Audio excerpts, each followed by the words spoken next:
Have you ever wondered which Pokémon from the first two generations improved the most from the introduction of abilities in the third generation of Pokémon games? Well, that's exactly what we are exploring in this video. If the Pokémon's new ability had a big influence on their usage, playstyle, or made them even more useful than they already were in either competitive play or a playthrough, then they will appear in this video. With that out of the way, let's start with...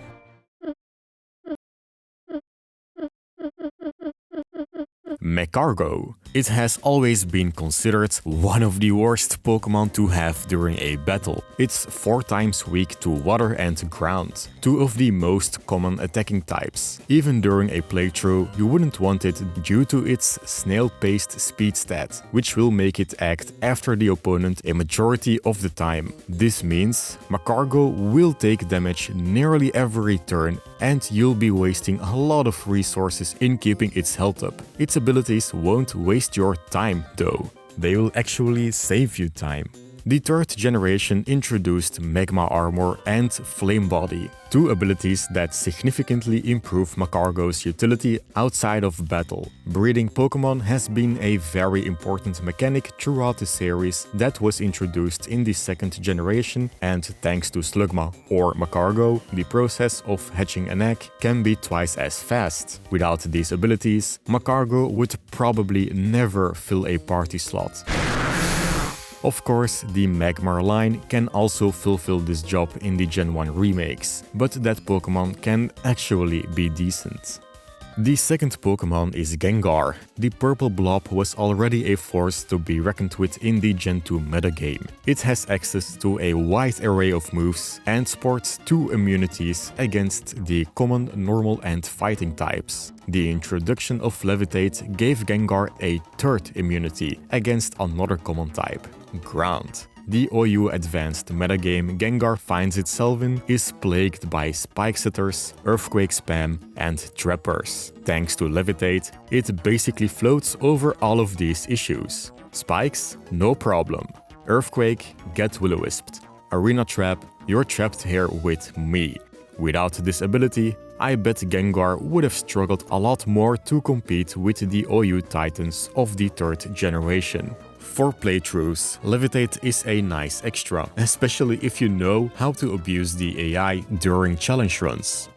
In the competitive scene, Butterfree has never been the best Pokémon, but it has always been good to use in Kanto's early to mid-game. In Gen 3, Butterfree received an ability that enhances its supporting capabilities. Compound Ice increases the accuracy of moves by 30%, meaning that Butterfree's Spore and Powder moves go from 75% to 97.5% accuracy. This ability makes Butterfree a lot more consistent in catching Pokémon and supporting its allies. Additionally, Compound Ice boosts the chance of wild Pokémon holding items.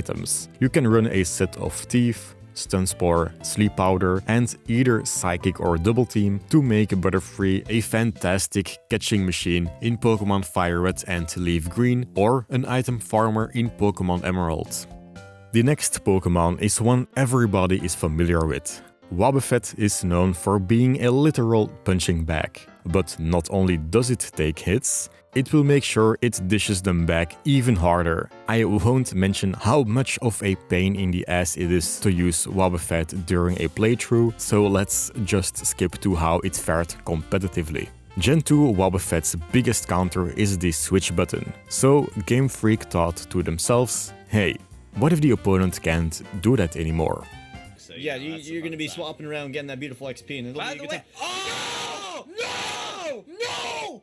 Wobbuffet! In Gen 3, Wobbuffet traps anything that does not have Baton Pass. It has pretty bad defenses, but a huge HP pool. The chance that you OHKO this thing with your active Pokémon is very slim. And if your opponent predicts that Wobbuffet will get KO'd, they will use Destiny Bond to take your Pokémon down along with it. I can hear you thinking, well, just use setup moves to bypass this problem. But it's not that easy. Wobbuffet will most likely use Encore to create an opening for its teammate to set up.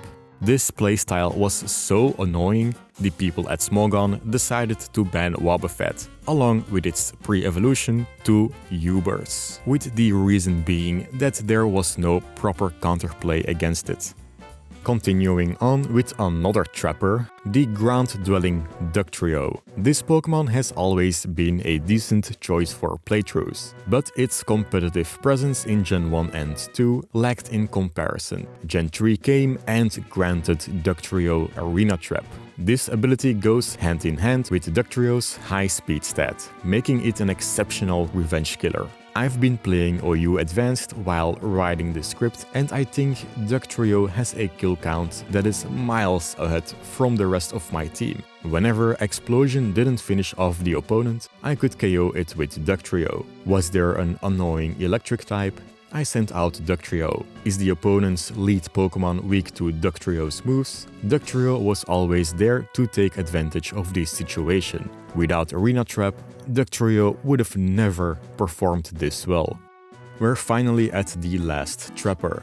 Magneton faced stiff competition from other electric types in Gen 1 and 2, in-game and competitively. The addition of the steel type in Gen 2 gave it a unique type combination and great resistances. But it wasn't enough. Despite having one of the higher special attack stats in the first 2 generations, there were always other electric types that hit almost just as hard, with more coverage and speed.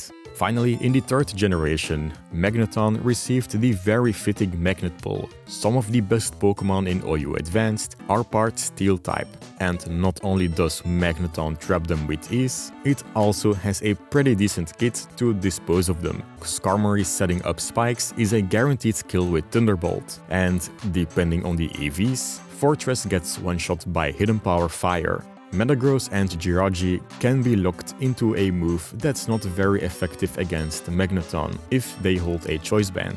Magnezone continues to excel in this niche in subsequent generations. Before I continue with the next entry, I do want to mention that Arena Trap and especially Shadow Tag are super helpful abilities to hunt roaming legendaries with. Wobbuffet might physically hurt me when I try to use one against the AI, but I will never forget how well it cooperated in the hunt for Latios or Latias in Pokémon Emerald. Let's talk a bit about the starter Pokémon. Not all of them are equally good, but for a playthrough, they are going to be your ace Pokémon most of the time, except for Meganium. Their newfound abilities, Blaze for fire starters, Torrent for water starters, and Overgrow for grass starters, boost the Pokémon's main type attacks by 50% if their health is at 1/3 or lower. This is a significant boost that can quickly turn the tide of battle if used strategically. You can calculate if your starter will drop below 33% HP from an attack and get a crucial KO, or you can run a sub-select set to trigger a speed and damage boost at low HP. Besides competitive battling, these abilities can be insanely useful in playthroughs if you keep your starter's HP low enough. It's actually so good that speedruns of Pokémon Fire Red, Colosseum and Emerald abuse this ability as much as possible to get OHKOs that wouldn't be possible otherwise. Blastoise and Swampert are the speedrun kings in their respective mainline games, while Typhlosion is always picked in Pokémon Colosseum over the other starters. If we look back at the competitive scene, I think Charizard is the best starter Pokémon if we are strictly looking at the first 2 generations. A top 3 would exist of Charizard for its competitive presence, Blastoise for being the main Pokémon in the Gen 1 remake speedruns, and Typhlosion for being the best Johto starter in Pokémon Colosseum speedruns.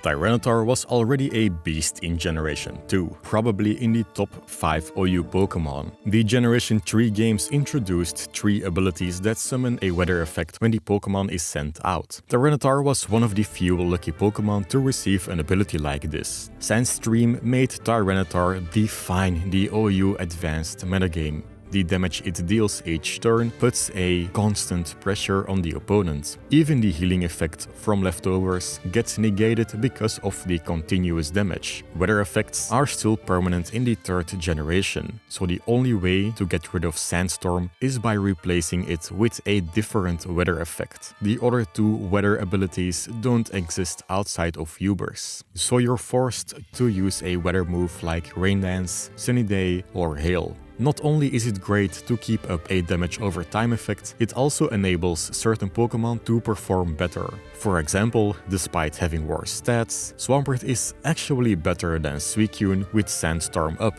thanks to its secondary ground typing. Sandstorm also has 2 quote-unquote hidden mechanics that greatly help competitive players. The damage can actually reveal if your opponent is holding leftovers, so you can sometimes guess a set because of this. You can even find out which active Pokémon is the fastest by paying attention to who takes Sandstorm damage first. Of course, Sandstream is not the only thing that makes Tyranitar great, but it sure as hell wouldn't be number 1 without it.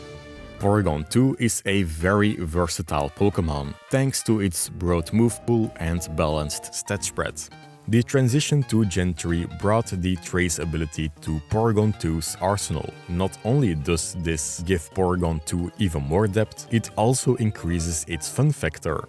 Trace copies the ability of your opponent, which can result in creative counterplays. In OU Advanced, it's mainly used to counter Dugtrio by copying Arena Trap and one-shotting it with Ice Beam. But it can also do many other things, like switching into Flygon and Claydol to copy Levitate and negate Earthquake damage, absorb electric, fire and water attacks, and it can even copy Natural Cure to tank a Toxic or Thunder Wave and switch out to heal the status effects. Sadly, Trace won't see much creative use during playthroughs, but Porygon and its evolutions are super fun Pokémon to use nonetheless.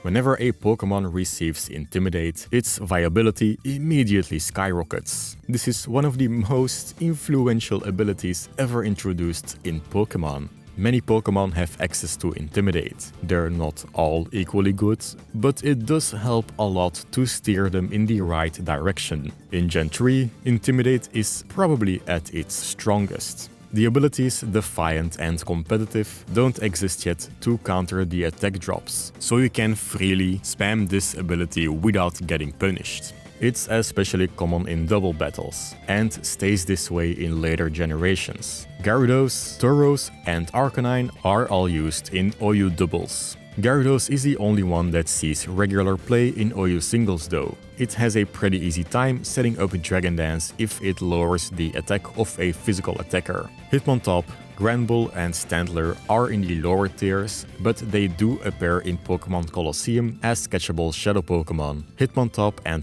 Granbull are the only ones I would consider using, even with their lackluster level up move pool. They are very reliant on TMs to perform decently.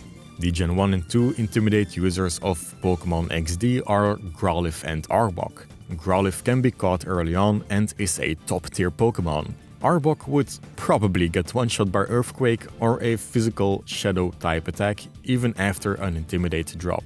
If I had to make a top 3 list with Gen 1 and 2 Pokémon, then I would put Gyarados, Arcanine and Hitmontop in it. Gyarados performs well in both singles and doubles. Arcanine is great for a Pokémon XD playthrough and it can do well in doubles. And finally, Hitmontop deserves the 3rd place simply because it is considered to be outclassed by several other fighting types in Generation 2, and the introduction of Intimidate helped by giving Hitmontop its own identity. It's also pretty decent in Pokémon Colosseum.